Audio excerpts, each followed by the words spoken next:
Vice chancellor നിയമനങ്ങളുടെ പേരിൽ supreme കോടതിയിൽ വരെ നിയമ പോരാട്ടം നടത്തുന്ന സംസ്ഥാനത്ത് ഭരണഘടനാ സ്ഥാപനങ്ങളുമായി ഏറ്റുമുട്ടുന്ന സർക്കാരിന്റെ പ്രതിനിധി ഒരു ദിവസം ഗവർണറെ കീഴടക്കുന്നു.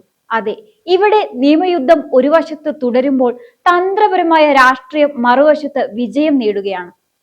പപ്പായ നിറഞ്ഞ ഒരു പ്ലേറ്റ് നീട്ടി നൽകിയതും ഗവർണറുടെ കാറിൽ കയറി ഒരേ സീറ്റിൽ യാത്ര ചെയ്തതും വെറും ഒരു സൗഹൃദ പ്രകടനമായിരുന്നില്ല.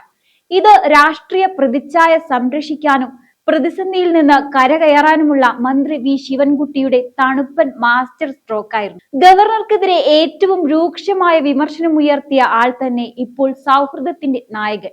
ഈ രാഷ്ട്രീയ ചാണക്യ നീക്കത്തിന് പിന്നിൽ ഒളിച്ചിരിക്കുന്ന ലക്ഷ്യങ്ങൾ എന്തൊക്കെയാണ്?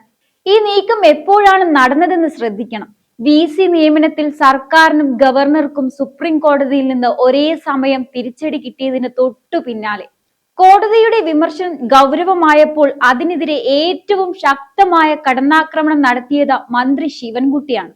ഗവർണർ സ്വന്തം യോഗ്യത പരിശോധിക്കണമെന്ന് വരെ അദ്ദേഹം പരസ്യമായി പറഞ്ഞു. ഇതിന്റെ പിന്നിലെ രാഷ്ട്രീയ ലക്ഷ്യങ്ങൾ നോക്കാം. ജനവികാരം അനുകൂലമാക്കുക. നിയമപരമായി ഗവർണറുമായി യുദ്ധം ചെയ്യുമ്പോൾ വ്യക്തിപരമായ സൗഹൃദം സ്ഥാപിക്കുന്നതിലൂടെ സർക്കാർ മാന്യനാണ്, നിയമപ്രകാരം മാത്രമേ പോരാടുന്നുള്ളൂ എന്ന് സ്ഥാപിക്കാൻ മന്ത്രി ശ്രമിക്കുന്നു. ഇത് സർക്കാരിന്റെ വാശി എന്ന പ്രതിച്ഛായയെ മാറ്റി വിവേകശാലികളെന്ന ഇമേജ് സ്ഥാപിക്കുകയാണ്. വിമർശനത്തിന്റെ തീവ്രത കുറയ്ക്കുക.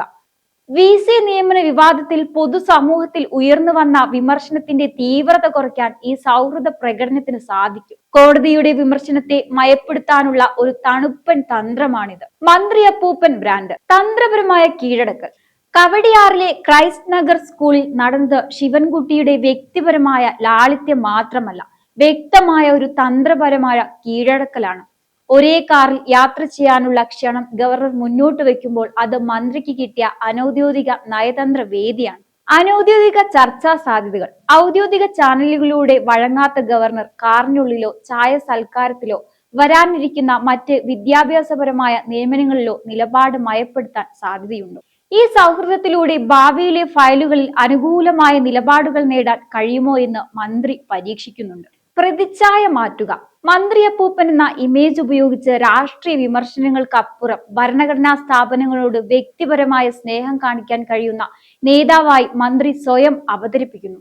ഇത് അദ്ദേഹത്തിന്റെ സ്വീകാര്യത വർദ്ധിപ്പിക്കുന്നു.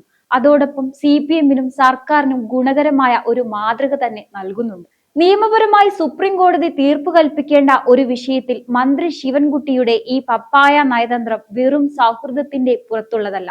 ഇത് ഞങ്ങൾ നിങ്ങളോട് നിയമപരമായി പോരാടും, പക്ഷേ നിങ്ങൾ ഒരു പരിധി വിട്ടു പോകരുത് എന്ന ഭരണപക്ഷത്തിന്റെ മൃദുവായ അന്ത്യശ്വാസനം കൂടിയാണ്. നിയമപരമായ പോരാട്ടം കോടതികളിൽ തുടരട്ടെ. എന്നാൽ ഈ രാഷ്ട്രീയപരമായ നീക്കത്തിലൂടെ മന്ത്രി ശിവൻകുട്ടി വിജയിച്ചിരിക്കുന്നു. കാരണം ഗവർണറെ വിമർശിക്കുന്നതിനു പകരം അദ്ദേഹവുമായി ഒരേ കാറിൽ യാത്ര ചെയ്ത ഈ ചിത്രം കേരള രാഷ്ട്രീയത്തിൽ വരും ദിവസങ്ങളിൽ വലിയ സ്വാധീനം ചെലുത്തും. നിയമയുദ്ധത്തിൽ പരാജയപ്പെടുമ്പോഴും നയതന്ത്രത്തിൽ വിജയിക്കാൻ സാധിച്ചു എന്ന് സ്ഥാപിക്കാൻ മന്ത്രിക്ക് കഴിഞ്ഞിരിക്കുന്നു. കേരള രാഷ്ട്രീയത്തിൽ അടുത്തിടെ അരങ്ങേറിയ ഏറ്റവും വലിയ മെഗാ സീരിയലിലെ ക്ലൈമാക്സ് രംഗമായിരുന്നു വിദ്യാഭ്യാസ മന്ത്രി വി ശിവൻകുട്ടിയും ഗവർണറും തമ്മിലുള്ള ആ അപ്രതീക്ഷിത കാർ യാത്ര. സുപ്രീം കോടതിയുടെ മുമ്പിൽ VC നിയമനത്തിൽ കിട്ടിയ ചൂരലടിക്ക് ശേഷം പൊതുജന സമക്ഷമിറക്കിയ ഈ പപ്പായ നയതന്ത്രം വെറും ഒരു സൗഹൃദമല്ല, കൃത്യമായ തിരക്കഥയുടെ ഫലമായുള്ള ഒരു പൊളിറ്റിക്കൽ സ്റ്റണ്ടാണ്. ഗവർണർക്കെതിരെ ഏറ്റവും രൂക്ഷമായ ആക്രമണം നടത്തിയ ശേഷം ഒരു പ്ലേറ്റ് പപ്പായയുമായി മന്ത്രി മുന്നിൽ ഹാജരാവുകയായിരുന്നു. ചോദ്യം ഇതാണ്: കഴിഞ്ഞ ആഴ്ച വരെ ഗവർണർ സ്വന്തം യോഗ്യത പരിശോധിക്കണമെന്ന് പ്രസംഗിച്ചാൽ ഒറ്റ രാത്രി കൊണ്ട് ഗവർണർ എന്റെ പ്രിയ സുഹൃത്ത് എന്ന് പറഞ്ഞ് പഴം കൊടുക്കുമ്പോൾ ഏതുതരം രാഷ്ട്രീയ വിഷമാണ് ആ പപ്പായയിൽ ഒളിച്ചിരിക്കുന്നത്? നിയമയുദ്ധത്തിൽ മുട്ടുമടക്കിയപ്പോൾ എന്റെ വക ഒരു പപ്പായ എന്ന് പറഞ്ഞ് ഗവർണറെ കീഴടക്കിയെന്ന് വരുത്തി തീർക്കാൻ മന്ത്രി കാണിച്ച ആ ലാളിത്യത്തിന് കാരണം എന്താവും? കോടതിയിൽ തോറ്റപ്പോൾ ഞങ്ങൾക്ക് നിയമപരമായി മറുപടി പറയാനില്ല, അതുകൊണ്ട് ഞങ്ങൾ കുറച്ച് പഴയ നയതന്ത്രം ഇറക്കുന്നു എന്ന് പറയുന്നതിന് തുല്യമാണിത്. സംശയം ഇതാണ്: അടുത്ത VC നിയമനം സംബന്ധിച്ച ഫയൽ ഗവർണറുടെ കയ്യിൽ നിന്നും സ്വാതന്ത്ര്യം നേടാൻ വേണ്ടി കാറിനുള്ളിൽ വെച്ച് എന്തെങ്കിലും ഒത്തുതീർപ്പ് നടന്നിട്ടുണ്ടോ? പ്രതിച്ഛായ മാറ്റാനുള്ള തന്ത്രം കണ്ടോ? ഞങ്ങൾ എത്ര നല്ല കുട്ടികളാണ്, കോടതിയിൽ കേസ് കൊടുക്കുമെങ്കിലും ഞങ്ങളുടെ ബന്ധം ഹൃദയബന്ധമാണെന്ന് ജനങ്ങളെ വിശ്വസിപ്പിക്കാനുള്ള ഒരു കളി മാത്രമാണിത്. മന്ത്രി അപ്പൂപ്പൻ ബ്രാൻഡ് സത്യമോ സ്റ്റണ്ടോ? മന്ത്രിക്ക് ലഭിച്ച മന്ത്രിയപ്പൂപ്പൻ എന്ന പ്രതിച്ഛായ ഈ രാഷ്ട്രീയ നാടകത്തിന് ഒരു ലാളിത്യത്തിന്റെ മുഖം നൽകാൻ സഹായിക്കുന്നു.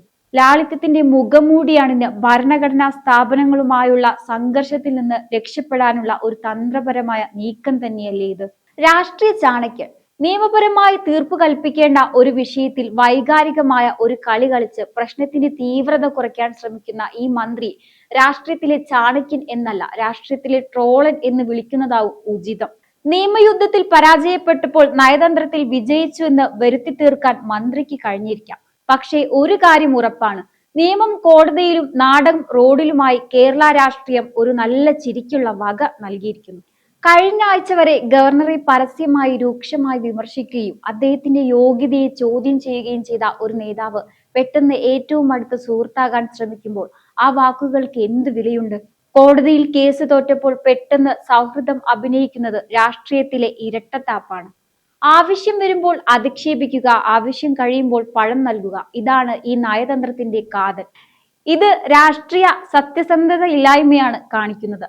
മന്ത്രിയുടെ ഈ പെരുമാറ്റം രാഷ്ട്രീയ ലക്ഷ്യങ്ങൾക്ക് വേണ്ടി ഏത് നിമിഷവും നിലപാട് മാറ്റാൻ കഴിയുമെന്നതിന് തെളിവാണ്. ആത്മാർത്ഥതയില്ലാത്ത ഈ നീക്കം മന്ത്രിയെ കൂടുതൽ പരിഹാസനാക്കുകയുള്ളൂ. നിയമപരമായി സുപ്രീം കോടതിയിൽ നിന്ന് കിട്ടിയ തിരിച്ചടിക്ക് ശക്തമായ മറുപടി നൽകാൻ സർക്കാരിന് കഴിയുന്നില്ല. അതിൽ നിന്ന് ജനങ്ങളുടെ ശ്രദ്ധ തിരിക്കാനാണ് ഈ അലങ്കാരപ്പണി നടക്കുന്നത്. പ്രശ്നം പരിഹരിച്ചില്ല. മന്ത്രിയും ഗവർണറും ഒരുമിച്ച് കാറിൽ യാത്ര ചെയ്തതുകൊണ്ട് VC നിയമനത്തിലെ നിയമപരമായ പ്രശ്നം പരിഹരിക്കപ്പെടുന്നില്ല. നിയമപരമായ അയോഗ്യത നിലനിൽക്കുന്നു. ഈ സൗഹൃദ പ്രകടനം ജനങ്ങളുടെ കണ്ണിൽ പൊടിയിടാൻ വേണ്ടി മാത്രമുള്ളതാണ്. മന്ത്രി വിജയകരമായി ചർച്ചാ വിഷയം മാറ്റി. VC നിയമനത്തിലെ നിയമലംഘനം എന്നതിൽ നിന്ന് ചർച്ച മന്ത്രിയുടെ ലാളിത്യം എന്നതിലേക്ക് വഴിമാറി. ഇത് പ്രധാന പ്രശ്നത്തിൽ നിന്ന് ഒളിച്ചോടാനുള്ള തന്ത്രമാണ്. ഗവർണറുമായി ഏറ്റുമുട്ടി നിയമയുദ്ധത്തിന് കോടികൾ ചെലവഴിച്ച ശേഷം ഒടുവിൽ ഗവർണർക്കരികിലേക്ക് പപ്പായുമായി ഓടിച്ചെന്നത് സർക്കാരിന്റെയും മന്ത്രിയുടെയും അപമാനകരമായ ഒരു കീഴടങ്ങലാണ്. മന്ത്രി V ശിവൻകുട്ടിയുടെ പപ്പായ നയതന്ത്രം നിയമപരമായ പരാജയം മറച്ചുവെക്കാൻ നടത്തിയ ആത്മാർത്ഥതയില്ലാത്ത രാഷ്ട്രീയ നാടകം മാത്രമാണ്. എന്തായാലും ഈ ഒരു വിഷയത്തെക്കുറിച്ചുള്ള നിങ്ങളുടെ അഭിപ്രായങ്ങൾ കമന്റ് ബോക്സിൽ രേഖപ്പെടുത്തുക. മറ്റൊരു വിഷയവുമായി വീണ്ടും കാണാം. നന്ദി.